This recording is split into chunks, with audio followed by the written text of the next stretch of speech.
बाहुबली को कटप्पा ने क्यों मारा? एक समय ये नेशनल सवाल हुआ करता था।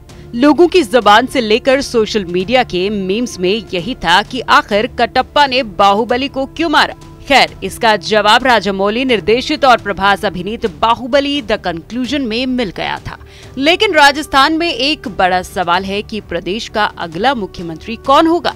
अब आप कहेंगे पहले कोई पार्टी जीते फिर ही तो सीएम चेहरे पर कुछ कहा जा सकता है, लेकिन नहीं। प्रदेश में ये सवाल बीते 4.5 सालों से सवाल ही है। ये सवाल किसी एक पार्टी का नहीं बल्कि दोनों ही पार्टियों में बराबर उठ रहा है कि 2023 विधानसभा चुनाव में सीएम का चेहरा कौन होगा, कौन जीत के बाद मुख्यमंत्री बनेगा।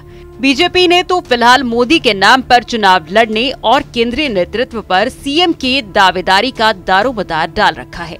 कांग्रेस में भी कहानी कुछ ऐसी ही है। सीएम गहलोत का कहना है कि कांग्रेस ने उन्हें सब कुछ दिया और अगला सीएम कांग्रेस आला कमान ही तय करेगा। मगर अब सवाल ये है कि अगर सब कुछ आला कमान के ही तय करने से होना है तो 25 सितंबर की घटना घटित क्यों हुई?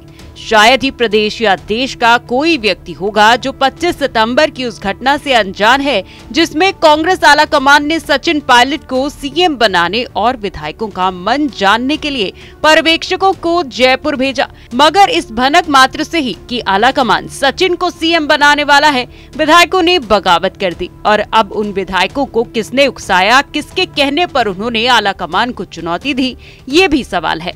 अब सीएम गहलोत 72 साल के हो चुके हैं और कांग्रेस आला कमान से लेकर खुद गहलोत युवाओं को आगे बढ़ाने की बात कहते हैं। तो उम्मीद थी कि 2023 में कांग्रेस की ओर से मुख्यमंत्री का चेहरा सचिन पायलट ही होंगे।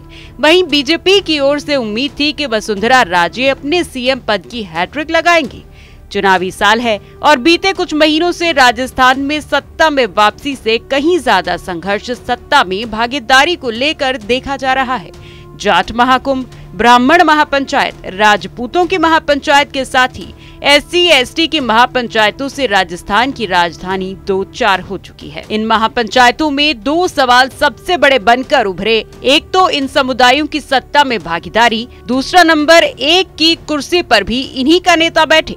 कांग्रेस नेता रामेश्वर डूडी ने तो जाट महापंचायत में खुले मंच से ऐलान भी कर दिया कि अब भी वो लगातार ये सवाल उठा रहे हैं। यानी कि अब कहा जा सकता है कि राजस्थान के चुनाव और मतगणना के बाद जब तक विधायक दल के नेता और सीएम की कुर्सी पर बैठने वाले की तस्वीर सामने नहीं आ जाती, तब तक राजस्थान का सीएम कौन होगा, ये सवाल सुर्खियों में रहने वाला है।